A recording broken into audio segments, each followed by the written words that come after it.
the wily walrus with waxed lips. Oh, hello there. Hey, it's Eric O'Sullivan, Reverend Sully, ordained on the internet, the anti-pope and guru of Xanadu, the irreverent reverend of all things geeky. Hello.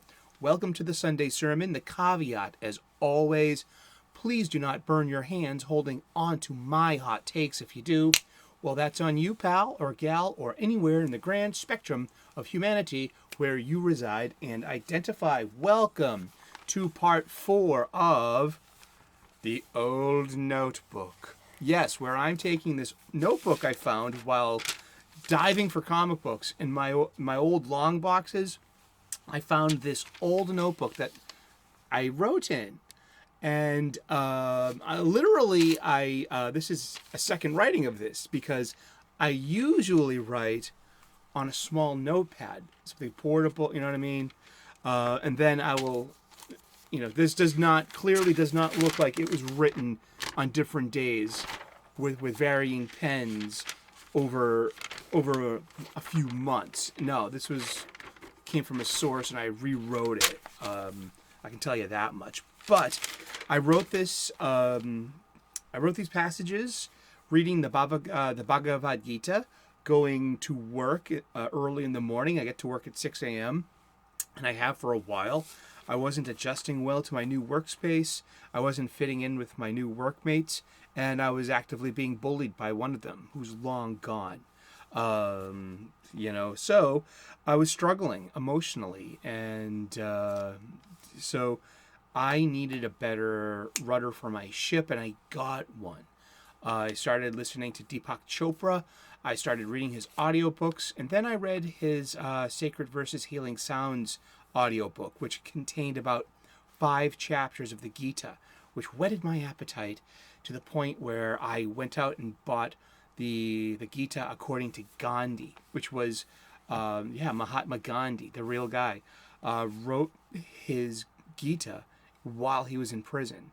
And it was a wonderful, moving experience. I then graduated to this 3-volume study edition by the guru Eknath Iswaran. He also wrote the book called Passage Meditation, which got my mind off my mind. It helped me greatly. It gave me the power of the mantra or prayer, or whatever verses that give you center. And every day, pretty much since at 6 p.m., I got an alarm clock. Yeah, see right down there, it says 1:13:11. Well, this is done. I drew this just only 2 months before I wrote these following passages that I'm going to read to you. Matra sparsas tu konteya, sitnosna, sukha, dukata, agama paino, nitnyas, tams, tiriksasva bharata. The interaction of the senses and the sense objects, O son of Kunti, only give cold and heat, pleasure and pain, appearing and disappearing. They're temporary. Therefore, endure them, O hero. Those are my magic words. That's my personal Shazam that helps keep me afloat in the rocky seas of life.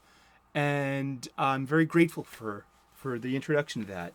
So let's get to it. So this one is from March 8th, 2011. It's chapter 5, verse 20. And trying not to anymore. I'm trying to replace my ums with oms.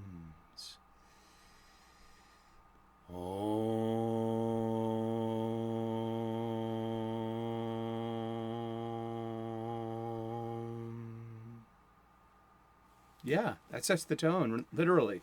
5:20. Let's get to it. This is Krishna speaking to Arjuna. And as always, be aware that Sanjaya can see and hear everything. He's been given divine vision by Krishna, so he can report the events to the blind regent, Dhritarashtra. I think I said that correctly. Sorry if I didn't. There are 4 characters in the 18 chapters in the narrative of the Bhagavad Gita, and you can always count on me to stumble that those two words. Oh, they are not elated by good fortune or depressed by bad. With the mind established in Brahman, capital B, they are free from delusion. Oh, such powerful words from me. And what I responded to this was, is this why I still stress out? Am I insecure and deluded? Or do I possess free will? One thing Chopra was mad about, that he drilled into me spiritually and part of this new discipline, was that am I a bundle of preconditioned reflexes, or am I an infinite choice maker? Darn good cup of coffee. Sunday morning, Sunday sermon. Mornings are great with coffee. Tell that to my dentist. Oh, do you drink coffee? You know it. That's why I go to the dentist 4 times a year. I'm grateful for my health insurance and my dental. I get free cleanings. Yeah. I go to the dentist a lot. But yeah, I possess free will, so I go to the dentist. I possess free will, so I choose to lose weight and choose to watch what I eat. I have free will, so I choose not to drink anymore. I have free will, so I choose to avoid physical confrontations with emotionally disturbed people. That happened to me last Thursday. Yeah, I was threatened by a homeless person. Yeah, that happened. And guess what? I thought of Krishna, and the rest was easy. And I said, no. He said to me, I'm going to hurt you. And I said, no, you won't. And I didn't back down, but I walked away. Can you tell the difference between, the sublimity in that? I stood, and I breathed in, and I squared my shoulders, and I lowered my voice, and I made eye contact, and I gave respect. And I didn't say anything confrontational. I didn't use any vulgarities. And I didn't say anything demeaning. What I did was I held my inner Krishna. And my Krishna made me Arjuna in that moment of conflict, of literal conflict.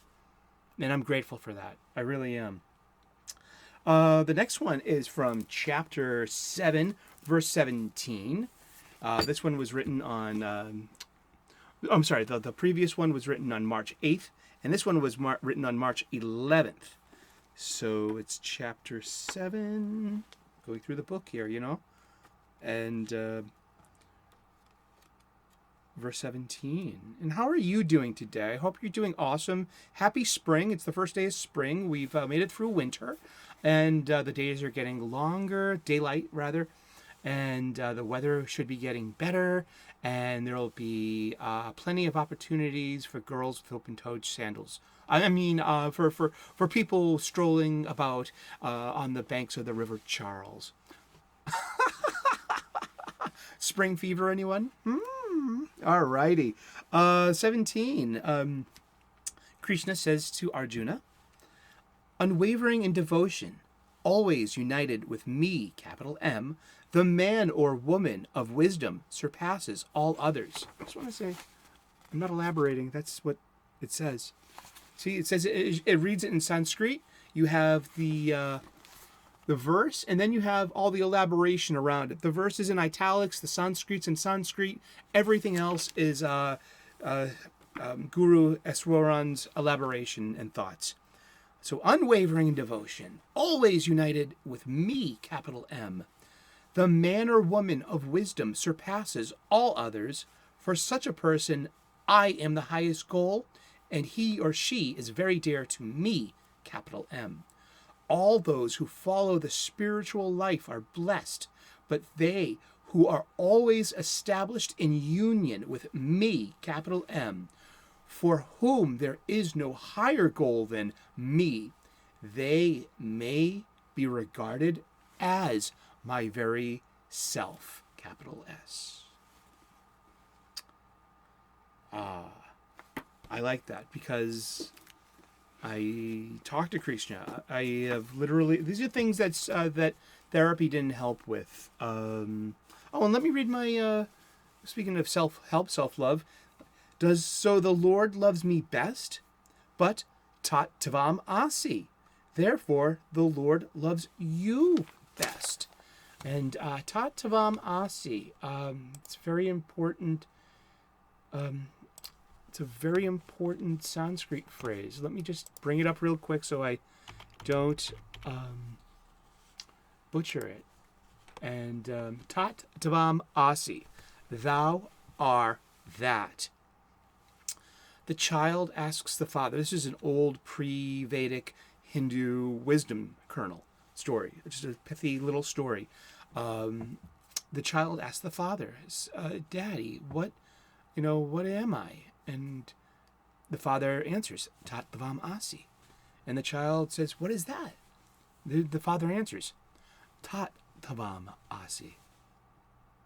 And that is the answer for all the child's questions, until the child realizes that there is a unity in the world and in the cosmos, that I am that, you are that, all this is that, and that is all there is. Everything else is artificial, our labels, our constructs, our performances. And even the 3 books of the Gita, there's 6 chapters each. It's 18 chapters, and the book itself is remarkably slim. The song is about an hour and 10 minutes, 12 minutes long or so. It's pretty quick. It's a quick read, but tat tavam asi, and that's how the act structure, the 3-act structure, something like 3-act structure is that classical. Yeah, it really is. It goes back that far. So, the Lord loves me the best, and the Lord loves you the best. And that's why we're here all together right now in this world. I'm blessed. I'm very grateful. And what are you grateful for? Let me know in the comments section, please. This has been the Sunday Sermon with Reverend Sully, the Notebook, the old Notebook, Part 4. Thank you for tuning in. If you like spirituality and gratitude, I'm an amateur theologian, an ordained minister, Reverend Eric O'Sullivan. Tune in for some of those.